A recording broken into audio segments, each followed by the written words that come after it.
So let me know if this has ever happened to you. You've found a new podcast that you love listening to. It's a group of people, or just one, on a conversation topic that you're interested in. They're talking, and then there's a point where you feel like you can add to the conversation. So you pause the podcast and you start answering out loud as if you're really there, as if you're the other member that can really add to that conversation. Now, typically, a lot of people listen to podcasts that are very big and have a large following. So there's no way ever that you'll be able to actually go on that podcast and talk like you are daydreaming of. Now, flash forward, you're really into podcasts now and you found some smaller ones. They maybe have less of an audience, less views, but they're still really good. And you keep finding more of these until eventually you get to like a really small podcast, something that doesn't really get a lot of views or a very big audience. Now, I know this doesn't happen to a lot of people, but if you get to that point and you make content, there's maybe this thought of perhaps if I get big enough, I can then maybe be a guest on that podcast, or maybe I can talk to them, or maybe I could collab with them. So then the thought kind of becomes, if my stuff gets good enough, if my audience grows enough, I now have access to these people that I like listening to, potentially. Even if it's just a talk, they're no longer the people that you look up to, they're now your peers, in which you can be on the same level as them and communicate with them. I think because we're all kind of now aware of parasocial relationships, this isn't the wildest idea, and I'm almost assuming that a large chunk of people have these thoughts, even if they don't want to admit it or no one really talks about it. This thought of you can use your content as social currency, as it was. So if you make stuff that is successful, you now gain access to other people that you find successful. It's strange because this concept kind of exists with money and wealth and just social position in society, where you are financially maybe gives you access to a certain group of people, or just where you are in terms of your social status gives you access to these form of people. It's really the same thing sort of, except we're kind of all starting from like nothing, in the sense that creating content like this is kind of new. It's something that kind of everyone had to build up in the last 10, 20 years. Going forward, there'll be people that inherit these audiences and stuff, and then, nepotism and stuff. But as it is right now, it's kind of a fresh thing, and I think that's why maybe I'm more aware of it. It's one of the weirdest thoughts I've had, because as I've made more stuff, and sometimes it's successful and sometimes not, I do notice like, oh, this person that I thought was so far out of reach maybe is now a little bit more, like they'll comment on something I do, or maybe they'll follow me. And that's insane. Now they're more peers. It also means now I can connect with them. I can actively form a connection with them because of what I've made and what they've made, which is so strange because I say all this and there's this thought in the back of your head, it's like, why can't you connect without making anything? Why does it have to be something that you have? Why do you put this kind of pressure on yourself for this thing? But I'll be honest, when someone reaches out that maybe doesn't have a following or something, there is that little bit of like, oh, I don't know who you are. I don't really know what you do. Therefore, I don't have like maybe as much excitement. I don't want it to sound like, oh, maybe it's because you can only get something out of them, right? That sucks. I would rather it be more along the lines of, it's just the fact that you don't know who they are. You don't know what to expect from them. So there's that. But, people meeting their heroes is always something. And it doesn't need to be like your all-time biggest hero, but if there's someone you look up to, then that, no matter what, will be something that excites you if a connection is formed there, I'd imagine. It's just interesting now that it's in the form of content, where maybe you feel like you need to garner a certain Instagram following before you can approach other people with large Instagram followings, form those connections. And it's not even the sense of, I want what you have, I want to use you to gain another footing. Literally just because of the parasocial nature of it all, we've kind of been sharing so much of our free time with these people that in a way they're almost our friends, or at least the version that's on the screen is kind of like your friend. So then feeling like you can finally meet that person or be actual friends with it is almost fully realizing that relationship, that one-sided relationship that you've been building this whole time. I personally haven't really reached out to anyone that I've felt this way about. It's always in my head though, it's like, maybe I could now. I almost have a specific number of, say, Twitter followers that I need to have before I feel like I can reach out, or I need to see that they follow me or something, or I need to have some kind of project, because even if they see me as peers, I know they're busy, and if you reach out to them, you almost need to have some kind of proposition for them to agree to, right? Hey, we should make this thing together, instead of just being like, what's up? But then there's also this thought of like, why do I need to find these relationships this way? The nature of online content creation, you tend to work really hard. And I think a lot of people can say that they've almost pushed a lot of their friends to the side or family members to the side just for the sake of chasing this sort of thing. And I think since you're spending all your times with these people in a parasocial sense, you're always listening to something while you work or whatever, these people are becoming more your friends or family than your actual friends or family, especially if it's content that's just in the background.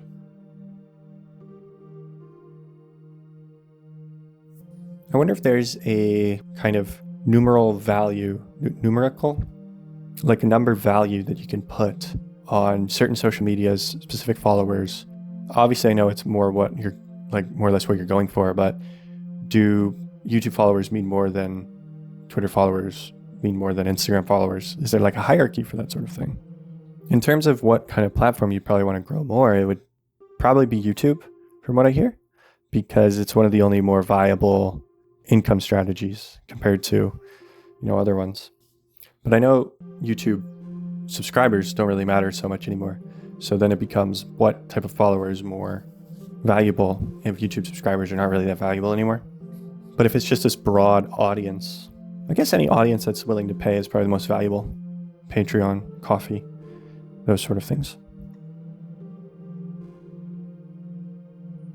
I think even beyond just the thought of making the content, I think there's a large chunk of just being alive or available on a social platform that is really enticing to a lot of people.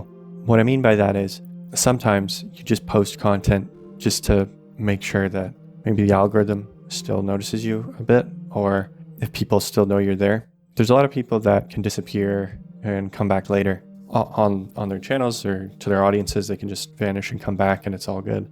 But I think a lot of people are scared that that's not going to be the case for a lot of them. I know what I've kind of noticed more for myself is just this very slow, drudging kind of posting frequently to kind of crawl a bit of a following. And I think maybe where my head is for that is, it's probably just because my content's not super good, so I kind of have to crawl. And that's fine. And I think a lot of people are in that situation. It's so rare to actually like blow up. I think a large majority is a very slow and painful kind of crawl towards some kind of audience. So in that sense, you are kind of looking at your content as like, hey, I'm here if anyone wants to know, because there's even value to like, oh, I have, 100 videos, 100 posts, whatever. Literally a large number that is impressive. It is something also to like keep in mind. I think I've had that a lot where I look at, hey, should I even post? And it's like, well, yeah, probably, because by the end of the year, you'll be very happy with the amount that you've done. And I know it's kind of quality over quantity, but I don't think I can afford to do quality right now. And that's even like a different type of content as currency, is just a large library of stuff that you've made. And I think a lot of people kind of use that if it's a big legacy thing that isn't getting as much audience, isn't getting as much looking at it. A lot of time they have a lot of old stuff because they built this huge library in the past, and that's kind of how they're staying afloat. It's really hard to just focus on one big thing that a lot of people love so much, because if you're not good enough, if it's not good enough, or even if stroke of luck, something happens, it doesn't really go anywhere. I think all this is maybe hard to look at it like this though. When I say content, I'm talking about videos, I'm talking about Instagram posts, I'm talking about paintings, digital artworks, I'm talking about art. And it's really hard, I think, for a lot of people to hear this very sad reality of saying, oh, this thing that you really love, art. A lot of people just see it as content. A lot of people just see it as nothing special. It's just a number on a screen or something. And I don't like looking at it as content. Obviously, I know I've been just saying it a whole bunch, but I do, prefer to see it more as art, of course. It's hard if you don't, then it just gets really sad. Obviously, a lot of the social currency stuff kind of comes down to person. There are some people that create unbelievable and amazing artwork, and some people that maybe create something that isn't as widely enjoyed or seen or adopted. And it doesn't have to be the most popular thing to be someone's favorite thing. There's a lot of games on itch.io that I play that are super amazing, but no one really has noticed it or given it any attention. And it's incredible. It's incredible how much there is that people don't see. I think it's also a matter of taste in a sense. If you like something that generally a lot of people find experimental or annoying or obtuse or whatever, I think that can be quite the eye-opener for a lot of different types of content that is really interesting. I guess ultimately, it's more or less just large followings are inherently more valuable right now. They're more sought after. And if we want to be really doomer about it, it's because of marketers. The larger the audience, the more you can influence people. And that kind of sucks. But honestly, I'm just looking at it more from the connection standpoint. I just find it fascinating that I feel this way, where I feel like I want to be connected to these people. And there's almost this ability to do so, but you have to work really hard and get really lucky. Sometimes I have ideas for content that's really selfish in a sense of it's just something that I want to do for myself. And honestly, I don't think that's not a bad method to have is, hey, I just want to do this for myself to see if I can grow or see if I can do this. That's probably the best way to make content. I don't know if making stuff so that you can create a connection with some creators that you really like is a good method, but it's not bad. I think that's using competition well. I think that's using competition in a healthy way. Hopefully not to surpass or destroy or whatever, but just to be if I get to a certain stage, they might notice me and then we could chat. And maybe from trying to get that to that stage, you actually improved quite a bit. That's good. It feels very much like you're a younger kid and maybe you want to hang out with people that are more talented in a certain area. So you think maybe if I can make this or do this or whatever, I can hang out with these people. It's just on a much bigger scale. And it's everyone. Is it bad? Is it bad that this is the way it'll go? I don't know. Like I said, it can be used for healthy competition, which is good. But I think for a lot of people, it's more just makes them sad. I think I don't think it's a bad thing. I think it just is. It's just something we have to. I think it's just something we have to keep in mind, and it'll probably be bad for certain mental. I think it'll be bad for certain people, right? Certain people that compare more. Certain people that this stuff kind of gets to them more. But I think I don't know.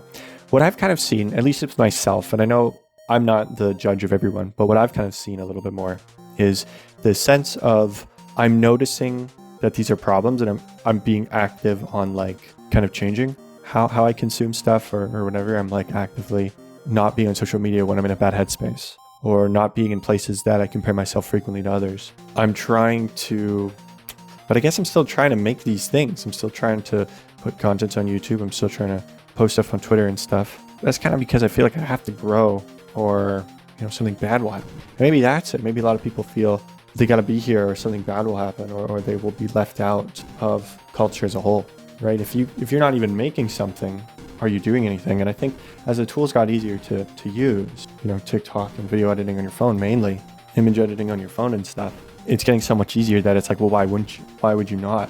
And then there's this whole problem of people, there's almost this new thing of you're not supposed to show that you put effort into anything. Everything's supposed to look effortless. And the best stuff looks effortless. People took forever to do it.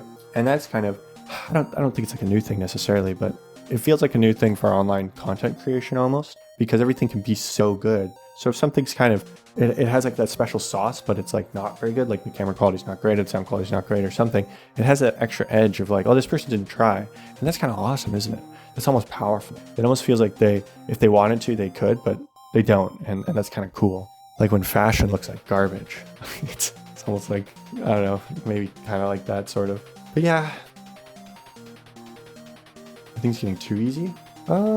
Obviously it's good to limit, to take off those boundaries that were making it really hard to do. But it does get kind of tough if everything's really intuitive, really easy to do. there is that level of talent that a lot of people can be born with will succeed a lot more than the people that kind of have to garner a skill.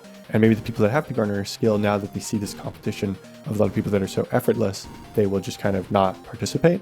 Maybe. I don't know. I sort of say, because I'm like competition averse. I hate when things are competitive so much because they freak me out. All right, this is another one in the bag for my content library.